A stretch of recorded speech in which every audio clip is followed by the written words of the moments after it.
A era do nazismo foi uma das mais sombrias da história moderna, marcada por perseguições, guerras e a aniquilação sistemática de milhões de vidas.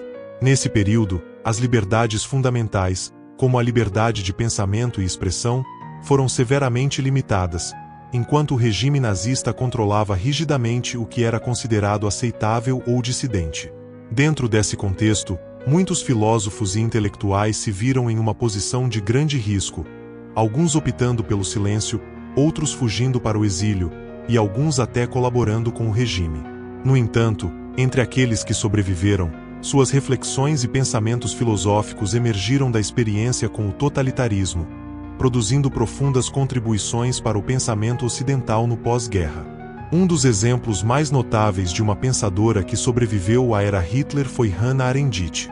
Judia alemã, Arendt foi uma crítica feroz do totalitarismo, e sua obra seminal Origens do Totalitarismo, 1951, reflete diretamente suas vivências durante o nazismo. Fugindo da Alemanha em 1933, Arendt passou por várias nações europeias antes de finalmente encontrar refúgio nos Estados Unidos. Sua experiência pessoal com o nazismo, bem como sua análise profunda dos mecanismos de controle e opressão do regime de Hitler, ajudaram-na a desenvolver conceitos inovadores sobre a natureza do poder, do mal e da política. Arendt formulou a ideia da banalidade do mal após o julgamento de Adolf Eichmann, um dos principais arquitetos do Holocausto. Sua análise sugere que o mal pode ser perpetrado não apenas por fanáticos, mas por pessoas comuns que, cegamente obedientes, cumprem ordens sem refletir sobre as consequências de seus atos.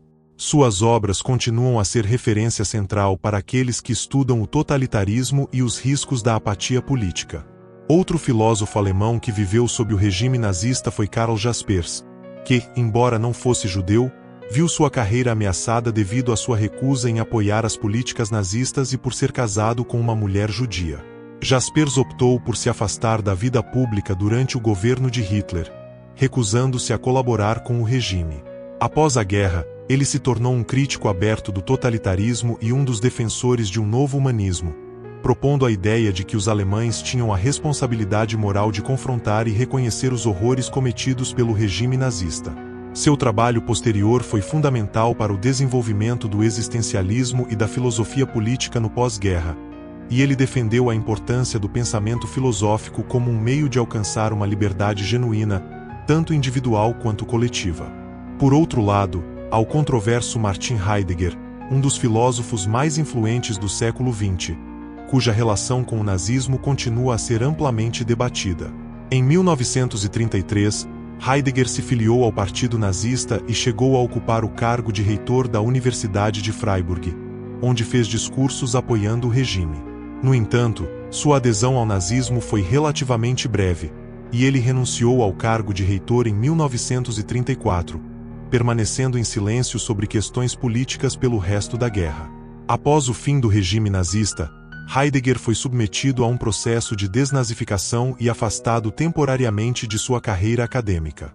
Suas obras filosóficas, no entanto, como Ser e Tempo, 1927, continuaram a ser profundamente influentes. Embora Heidegger nunca tenha se desculpado formalmente por seu envolvimento com o nazismo, seu trabalho filosófico sobre a natureza do ser, a técnica e a alienação do homem moderno continua a ser amplamente estudado e debatido. Além desses nomes, muitos outros pensadores também deixaram sua marca enquanto viviam sob a sombra da tirania nazista. Walter Benjamin, por exemplo, foi outro filósofo que fugiu do regime. Era judeu e marxista, Benjamin escreveu sobre temas como a história, a crítica da cultura e a política. Suas reflexões sobre a história, particularmente sua noção de que a história é uma série de catástrofes e que o papel do historiador é resgatar os fragmentos do passado, foram influenciadas por sua vivência durante a ascensão do nazismo. Infelizmente, Benjamin não conseguiu escapar completamente da perseguição. Em 1940, quando tentava fugir para a Espanha, ele foi capturado na fronteira e, temendo ser entregue à Gestapo, cometeu suicídio. Outro pensador que sobreviveu à era Hitler foi Theodor Adorno, um dos principais representantes da escola de Frankfurt. Adorno e seus colegas, como Max Horkheimer, Erich Fromm e Herbert Marcuse, foram obrigados a fugir da Alemanha durante o regime nazista devido às suas ideias marxistas e ao fato de muitos deles serem judeus. No exílio, principalmente nos Estados Unidos, eles continuaram seu trabalho filosófico, desenvolvendo a teoria crítica, que questionava as estruturas de poder, opressão e alienação na sociedade moderna. Após o fim da guerra, Adorno voltou para a Alemanha e continuou a criticar o fascismo e a cultura de massa, além de alertar para os perigos do autoritarismo na sociedade contemporânea.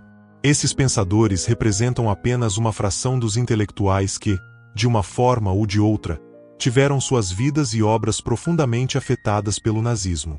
Para muitos, sobreviver à era Hitler não significou apenas escapar fisicamente das garras do regime, mas também uma luta contínua para manter viva a chama do pensamento crítico e da liberdade intelectual em tempos de trevas. Suas contribuições filosóficas, formadas em meio ao caos e à destruição, são um testemunho da resistência humana e da capacidade de reflexão mesmo nas piores condições. Hoje, suas ideias não apenas nos ajudam a compreender o passado, mas também nos alertam para os riscos de regimes autoritários e para a importância da defesa dos valores democráticos e humanistas.